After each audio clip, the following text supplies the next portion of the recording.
Hello everyone, this is Sean Power, and this is my week 2 presentation on the QSR trend analysis for Dr. Noradine's Patterns and Recognition course at Full Sail. The prompt for this week was to use data to find segments that are becoming more popular in the QSR industry or quick service restaurant industry, to locate data on a top 5 QSR concepts that are popular franchises, and then narrow down those 5 to a top choice to recommend which of those concepts to invest in. There were 7 individual prompts for this assignment. However, just for the sake of time, these are the top 3 considerations I'll be presenting on. So using data from both QSR and Restaurant Business Online, as well as a couple of other sources, I first analyzed using some visuals here made in Power BI, the top 6 segments in the QSR industry for both 2019 and 2020. As a preface here, QSR does not have data yet for 2021. We are still in 2021, and there is partially skewed information in the year 2020 with the COVID-19 pandemic and some restaurants being forced to close intermittently throughout the year. So with this data, if we are considering a top 10, that would be the top 5 in each segment, as well as the top 2 in that segment. We can boil down a list of top performers shown here on the right-hand side in the burger category, McDonald's; in the chicken category, Chick-fil-A; in the sandwich category, Subway; in the global or ethnic food category, Taco Bell; in pizza, Domino's; and in snack, Starbucks. There is a couple of different categories that are not included in QSR's analysis that they report on. That would include the beverage category. However, this snack category here does encompass beverage concepts as well.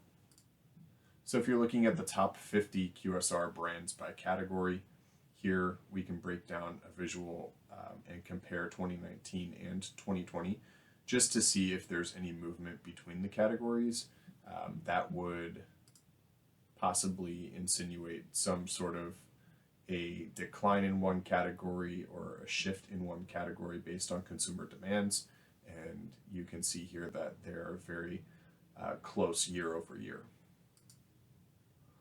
On the next visual here, I looked at a change in unit count, specifically the franchised units.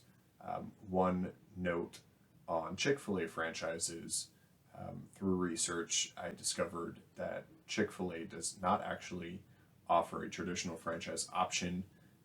They maintain ownership of their restaurants. They call it a franchise model. However, again, they lease the restaurants back to the franchisee in most cases, and it does not follow a traditional franchise model. The other thing to consider here is the non-franchise QSR concepts that QSR reports in their top 50 are excluded from this visual. You can see that in my Microsoft Power BI dashboard that I provided a link to.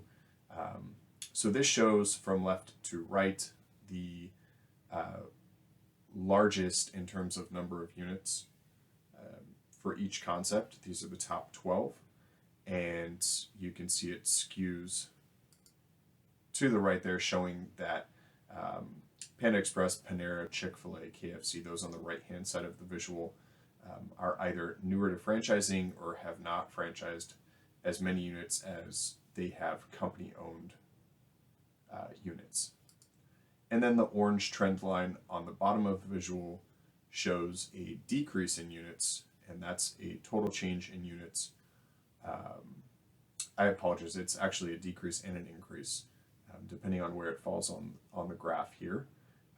And that is a total change in units from 2019 to 2020. So you can see that Subway lost the most units, but they also have the most units in their worldwide franchise system. Some other things you notice in these top 12 concepts is there's not a whole lot of drastic change year over year. In fact, Subway, the concept with the most franchises worldwide, actually fell the most, followed by Pizza Hut.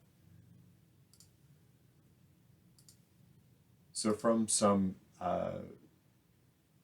trends and patterns found in the data, I was able to consider a few characteristics. However, the top 5 performers across all categories, one in each category, include, I apologize, this is not one in each category. These are the top 5 concepts in terms of sales per unit, also known as per unit revenue, and this is an average across each of the concepts' global franchise count.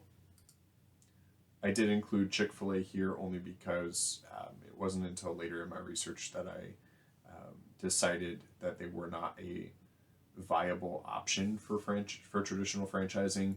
However, this is a good comparison to see just how popular their concept is, as they have almost twice the expected or anticipated unit revenue as the second place contender, McDonald's. This next slide here shows a simple category analysis year over year based on the sales per unit in each of the categories. You can see the burger and chicken category both experienced the same year over year growth. The other categories did not experience as much. However, you can consider things like the average menu price, and it's not necessarily going to be correlated to volume.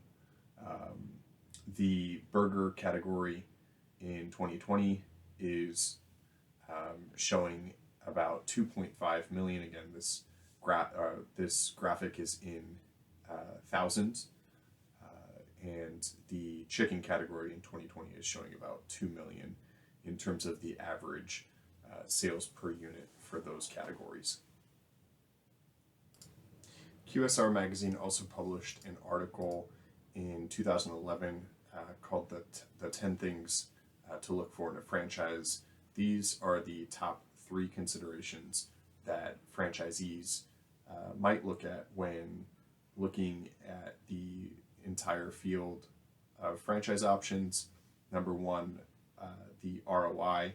What is the initial investment required, including the franchise fees, versus what the average unit should anticipate profiting. The second consideration, the financial performance. There is a form from the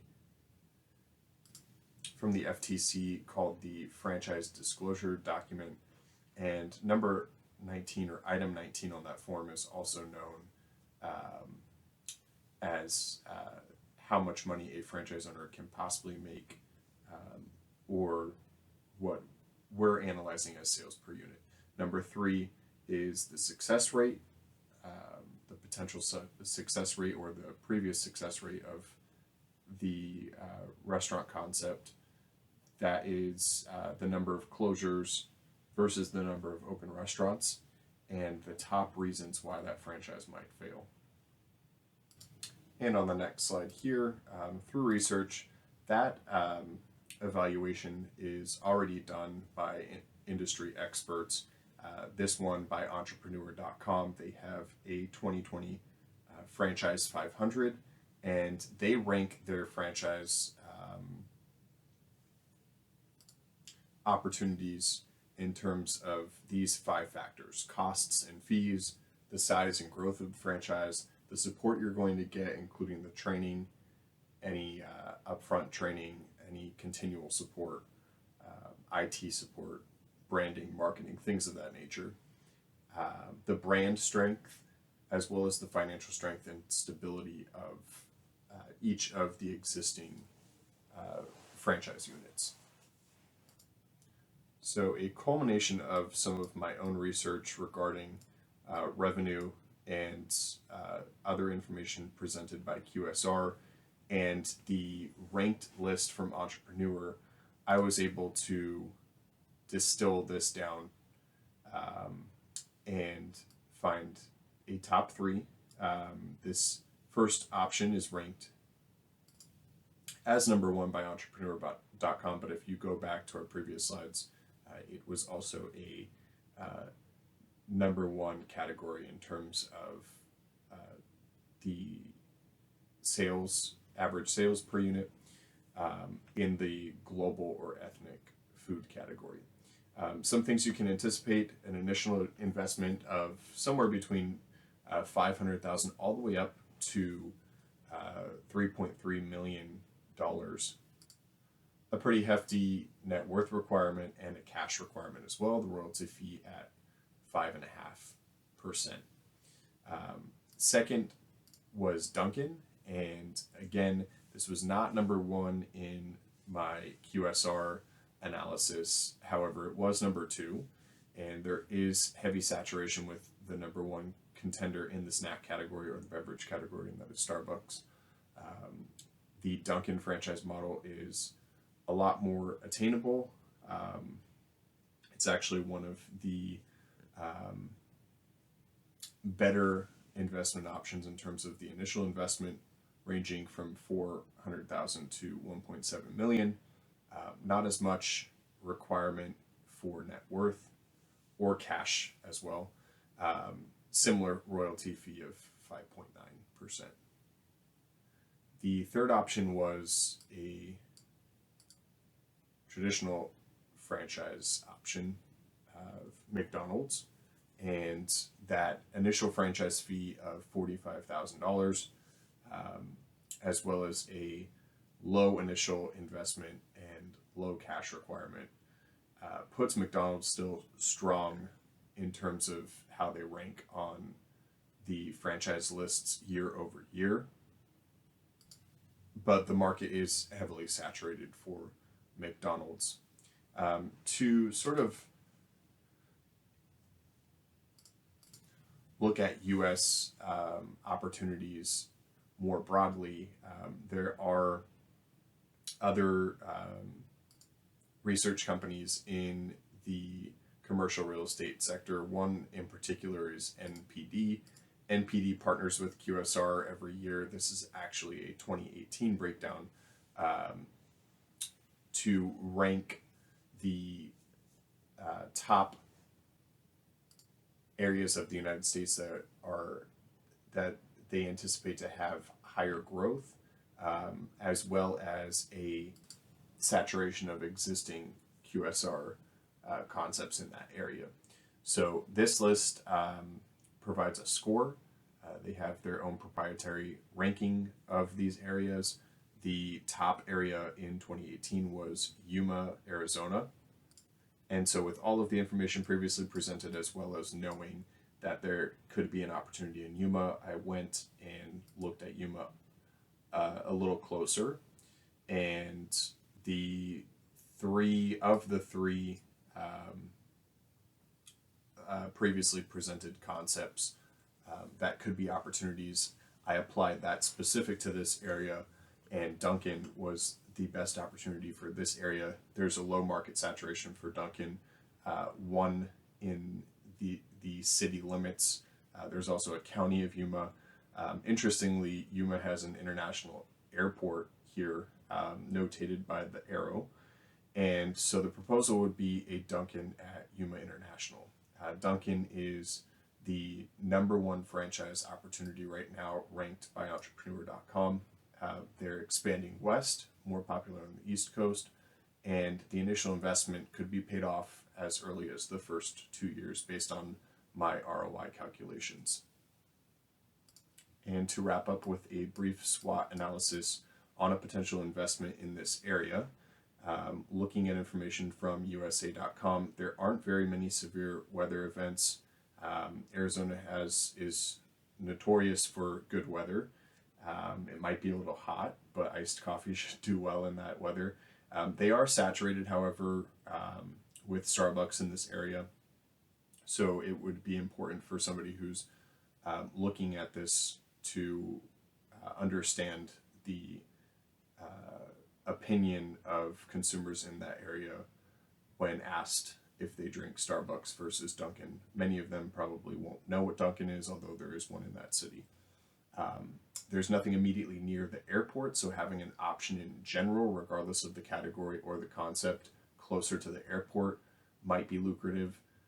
And again, Yuma is going to have great weather year-round and will be very supportive of any concepts that embrace good weather, and iced coffee is definitely one of those concepts. And that wraps everything up for my presentation. Thank you for listening, and enjoy the rest of your day.